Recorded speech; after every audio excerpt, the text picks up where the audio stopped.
It was a bright morning when the pounding on my cabin door began.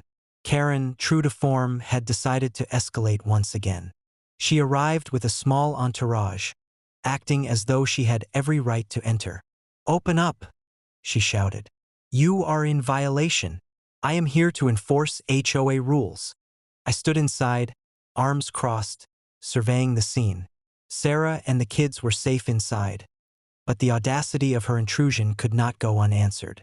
I had warned her before, trespassing would have consequences. Yet here she was, assuming compliance, thinking my family would cower under the weight of her perceived authority. I approached the door slowly, a calm resolve in every step. Then, I opened it just wide enough to speak. "Karen, you are trespassing," I said, my voice calm but firm. "You have no legal authority here. Leave immediately or face legal consequences." Her expression twisted from smugness to outrage.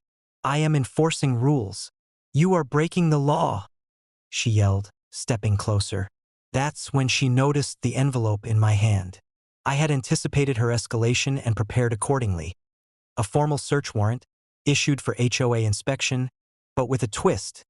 It was legally valid only for areas under HOA jurisdiction, none of which included my cabin. "Actually, Karen," I said, "this warrant does not apply here. This cabin is private property, fully documented, and any attempt to enforce it is illegal." Her eyes flicked to the document. Then she noticed Max, who stood alert and growling low in the corner. "It's just a dog," she muttered nervously, but Max's posture said otherwise. He was the first line of defense for a property under siege. "Stand down," I continued, keeping my tone measured. "Any further attempt to enter this cabin will be considered trespass and harassment. You have been warned." Karen hesitated, her entourage looking unsure. She tried to rally them, shouting instructions, but their confidence faltered under the weight of the legal paperwork and the undeniable preparedness of this household. At that moment, the situation escalated in an unexpected way. One of Karen's own associates, a man she had claimed was a seasoned legal expert, stepped forward, trying to argue on her behalf. I calmly produced my credentials. Full authority as a federal agent, legal expertise, and documentation proving that her HOA attempts were not only unauthorized but illegal. The man froze. The entourage faltered. Karen realized that her raid had turned into a trap for herself. The power dynamic shifted instantly. My calm, prepared approach had neutralized her aggression without physical confrontation, leaving her exposed. Realizing her mistake, Karen attempted to retreat, but her retreat was slow and awkward. Her face flushed, her voice shrill, as she tried to justify her actions to the neighbors who had begun gathering, curious about the commotion.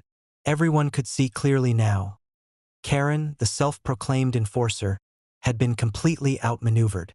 Later, law enforcement arrived to confirm the events.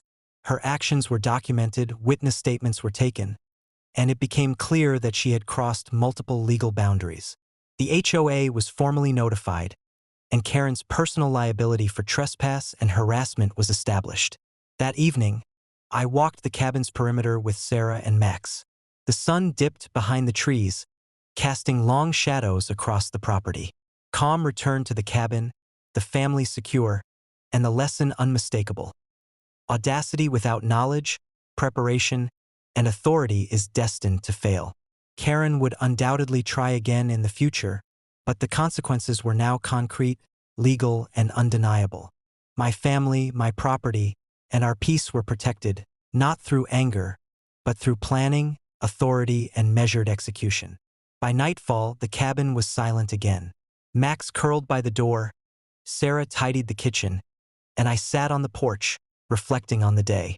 Karen had been shown, unmistakably and permanently, that some people are not to be trifled with, and that preparation, strategy, and legal knowledge are far more powerful than any misplaced sense of entitlement.